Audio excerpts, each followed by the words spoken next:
Una mañana tranquila en Manizales, Colombia. Una pareja de ancianos fue encontrada sin vida en su propia casa. El asesino actuó con brutalidad y luego desapareció, como si nunca hubiera estado allí. Pero días después, la policía encontró el arma homicida, objetos robados y la identidad del culpable. Y lo que hizo temblar a toda la ciudad. El asesino era de su propia sangre, alguien que criaron, cuidaron y amaron como a un hijo.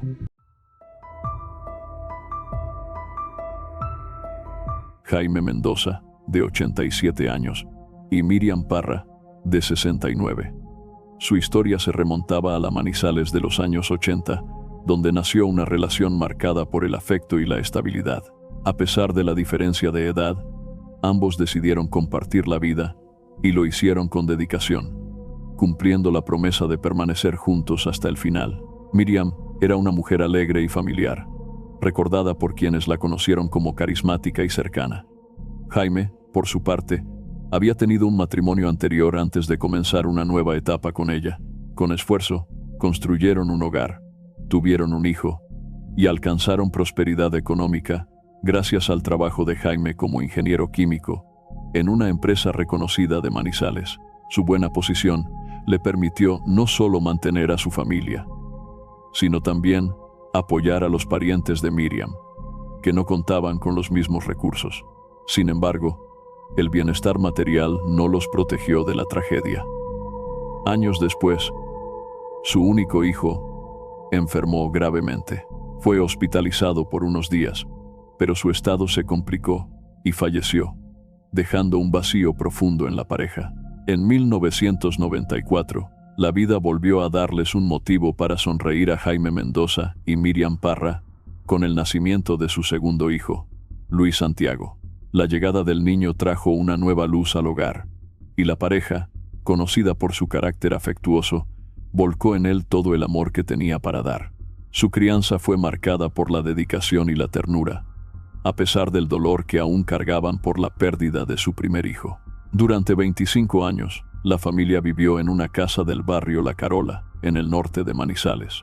Fue allí donde Luis Santiago creció rodeado de cariño y de un ejemplo constante de afecto expresado sin reservas.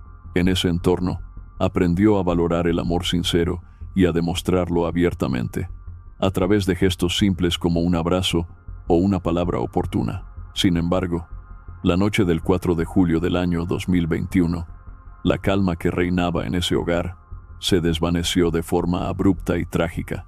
Luis Santiago se encontraba de viaje con su pareja y regresaba esa noche a Manizales. Al intentar comunicarse con sus padres, no obtuvo respuesta. Llamadas constantes a ambos teléfonos terminaron en silencio. Este comportamiento era inusual, especialmente considerando que sus padres solían estar pendientes de sus movimientos, especialmente durante los viajes. La preocupación creció rápidamente. Pensó en posibles complicaciones de salud, dado el estado físico de su padre, o en una emergencia que los hubiera obligado a salir sin previo aviso.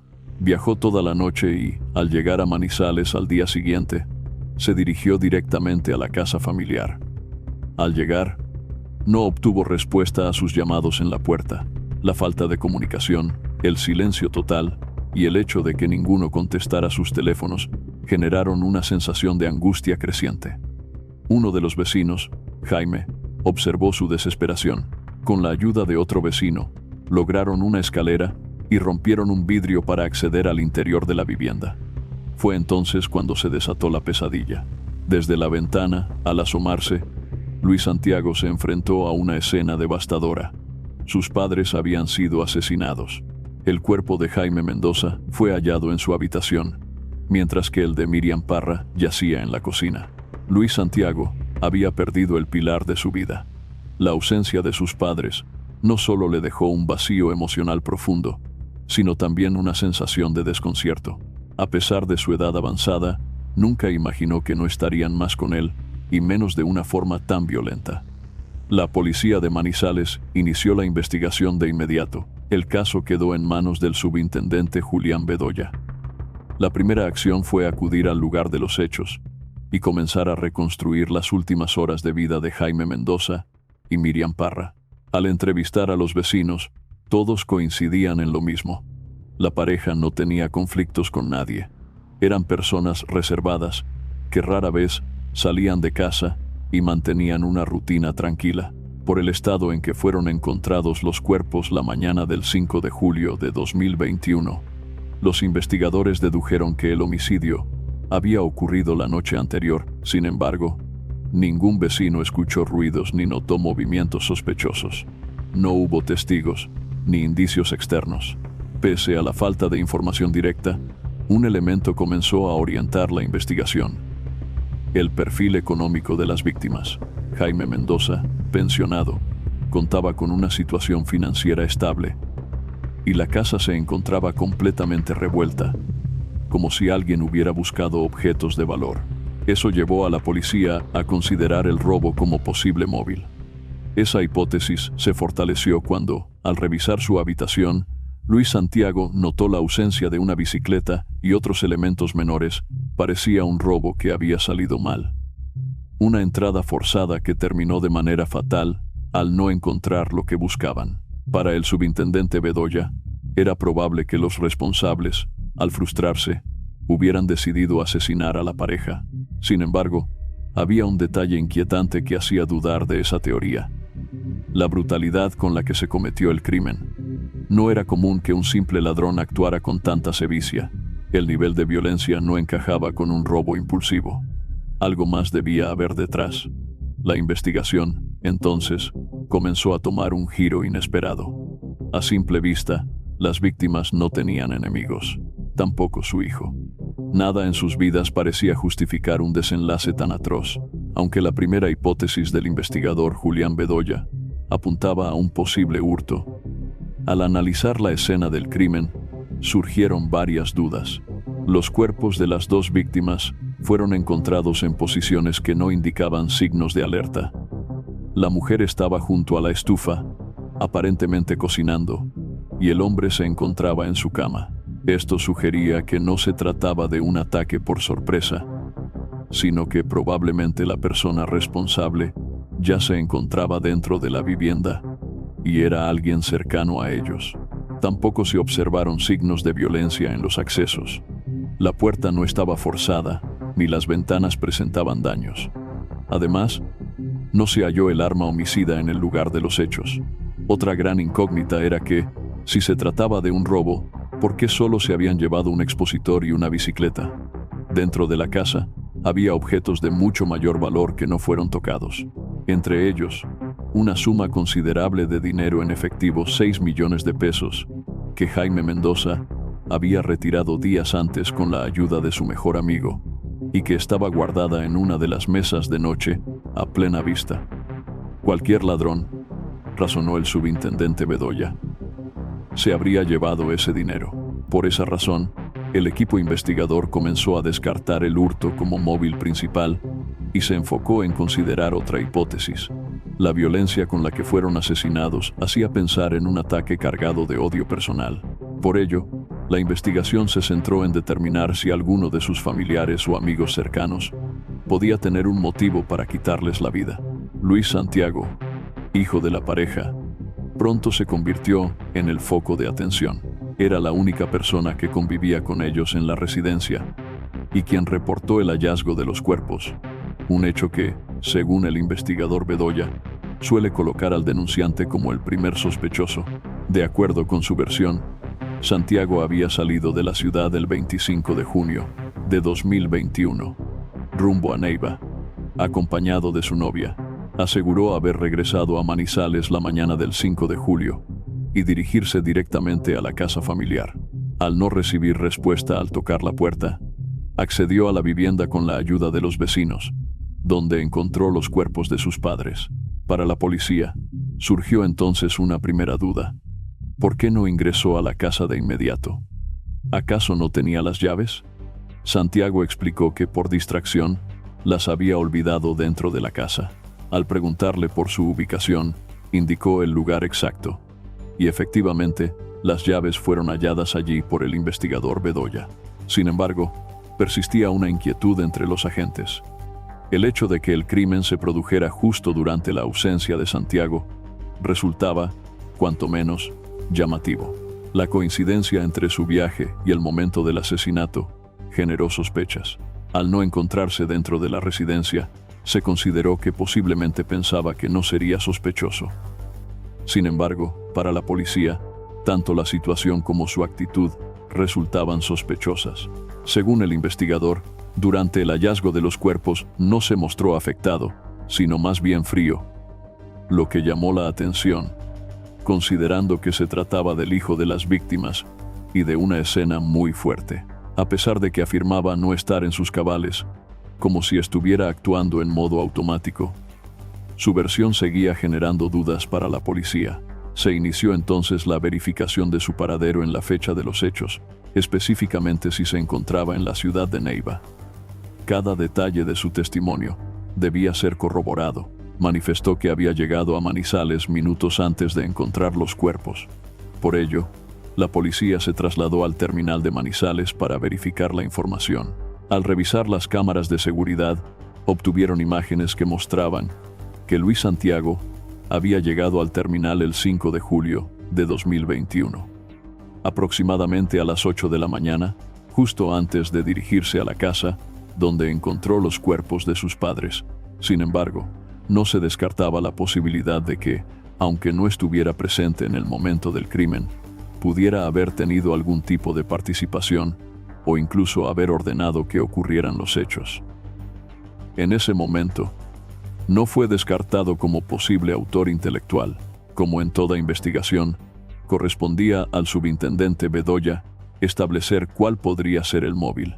El posible motivo que se consideró fue el dinero, ya que Luis Santiago era el hijo que en ese momento vivía con las dos víctimas y, como se pudo establecer, dependía económicamente de ellos. Para los investigadores, era probable entonces que Luis Santiago hubiera ordenado el crimen de sus padres para quedarse con todos sus bienes. Esa fue una de las sospechas al inicio de la investigación. Las dos víctimas tenían una muy buena situación económica.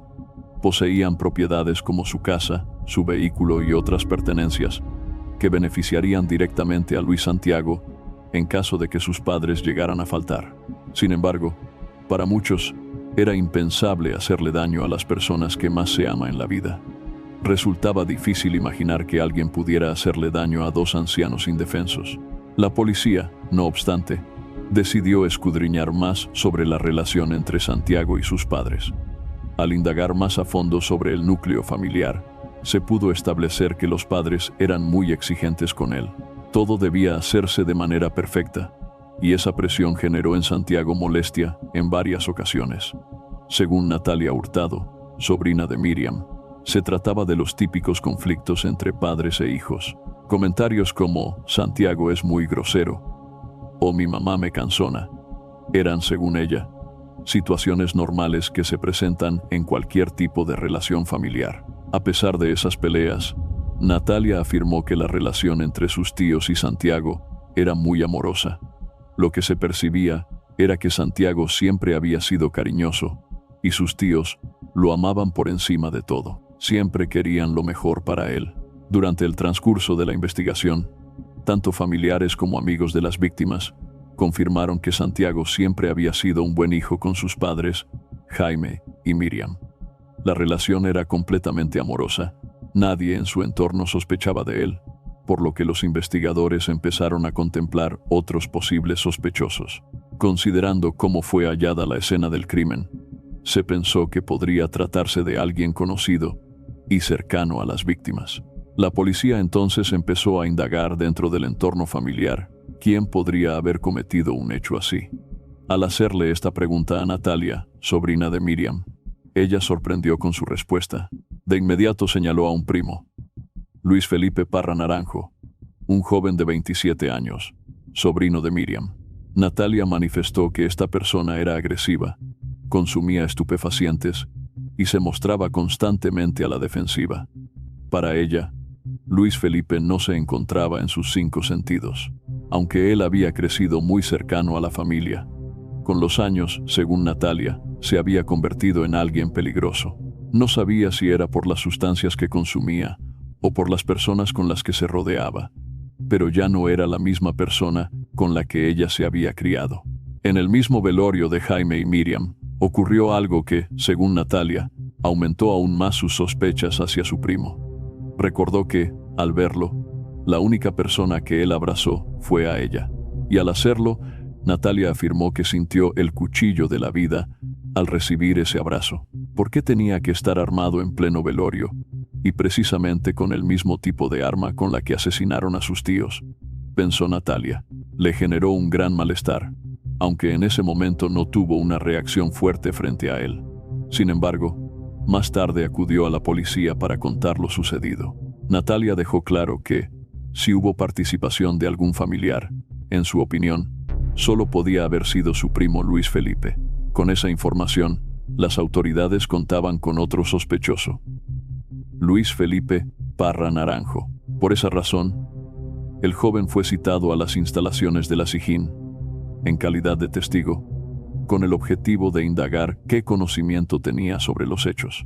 En cuanto a su actitud durante la entrevista, se describió como evasiva y fría ante la situación. Respondía de manera cortante y afirmó que no se hablaba con las víctimas desde hacía aproximadamente 5 meses. Cuando se le preguntó dónde se encontraba la noche de los crímenes, afirmó que había salido a montar bicicleta con un conocido y que, tras ello, volvió a su residencia y no volvió a salir. La policía procedió entonces a confirmar si su versión era cierta.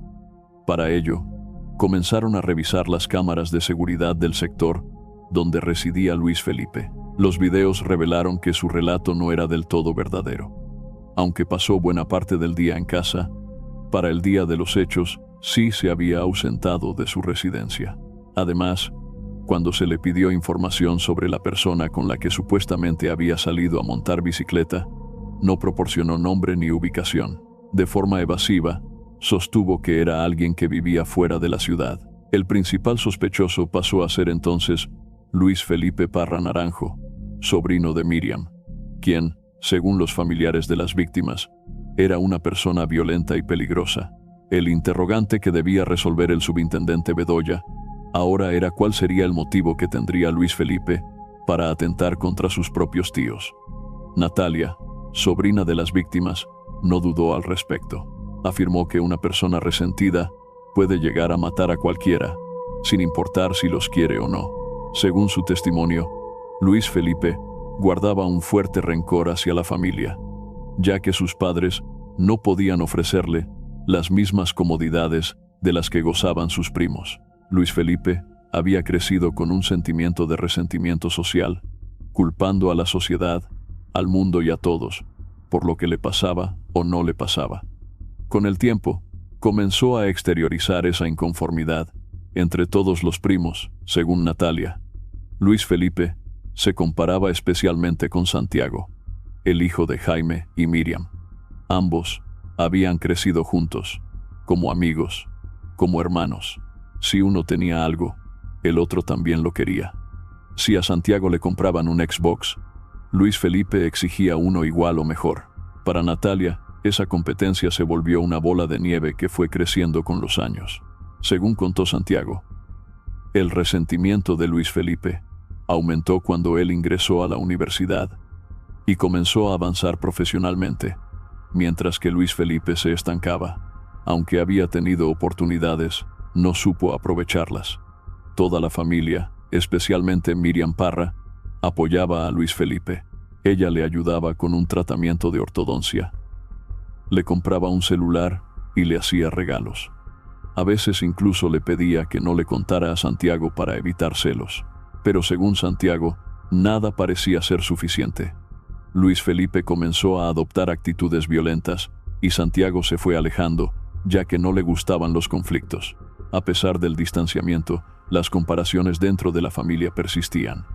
Comentarios como ¿por qué no puedes ser como Santiago? O ¿por qué no puedes tener su actitud? Fueron generando en Luis Felipe un sentimiento de odio. Santiago confesó que empezó a sentir frustración al darse cuenta de que él sí podía avanzar en la vida, mientras su primo no. Con todos estos antecedentes revelados, el subintendente Bedoya encontró un posible motivo. Luis Felipe podría haber tenido la intención de atentar directamente contra Santiago y, Al no encontrarlo en la residencia, se desquitó con sus padres. Las piezas de esta nueva hipótesis comenzaron a encajar cuando llegaron los videos de las cámaras de seguridad ubicadas en los alrededores de la vivienda de las víctimas. En las grabaciones se pudo observar a una persona saliendo exactamente de la calle donde se cometieron los crímenes, y justo a la hora en la que habrían ocurrido. Cabe recordar que del lugar se había hurtado una bicicleta, y la bicicleta observada en el video, de color rojo, tenía características muy similares a la que fue sustraída de la residencia. Para el intendente, era probable que la persona que manejaba dicha bicicleta pudiera ser el asesino. Se recurrió entonces a los testigos disponibles. Se les preguntó a Santiago y a Natalia si reconocían al hombre que aparecía en las imágenes conduciendo la bicicleta. La respuesta fue inmediata y contundente. Ambos afirmaron que se trataba de Luis Felipe. Además, Santiago reconoció de inmediato que la bicicleta que aparecía en el video era la suya.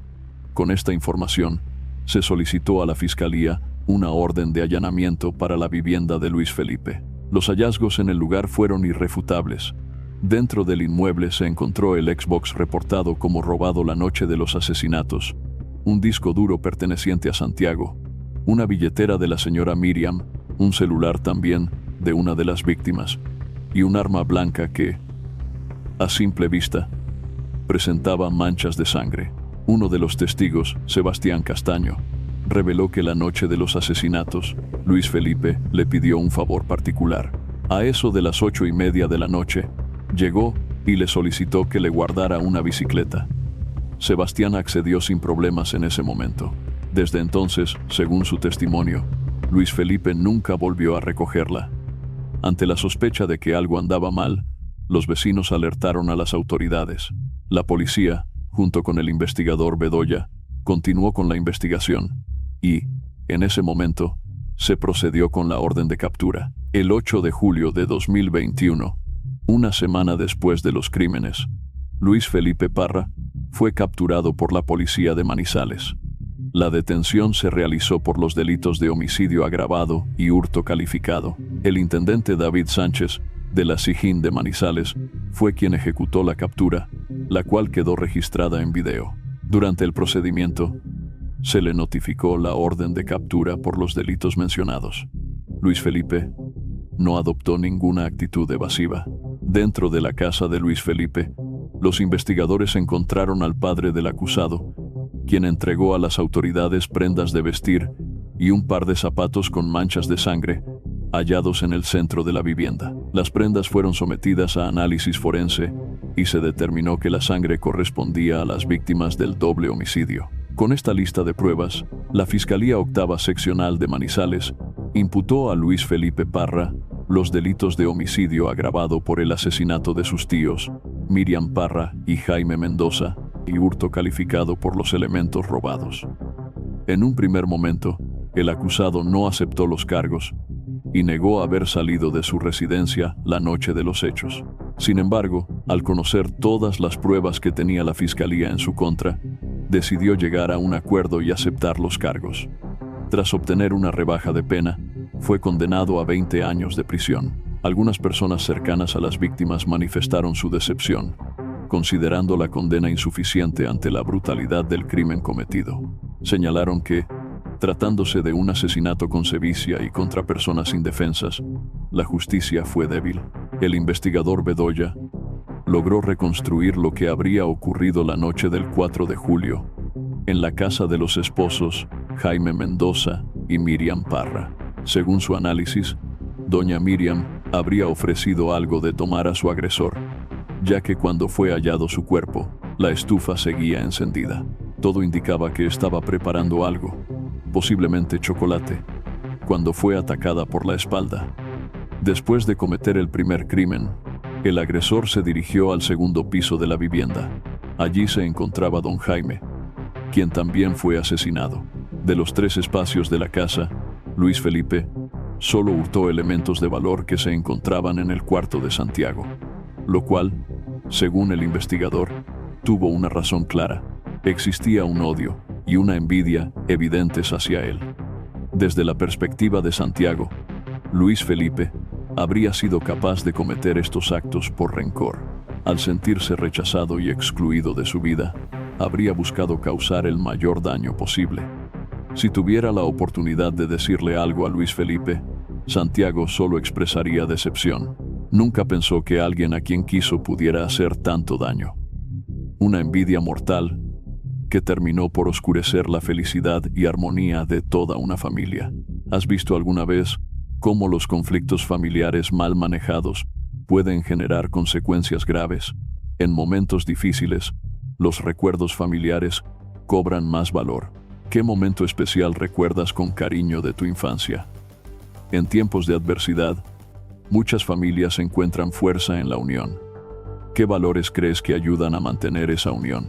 Si este caso te hizo reflexionar, comparte tu opinión con respeto. Gracias por acompañarnos.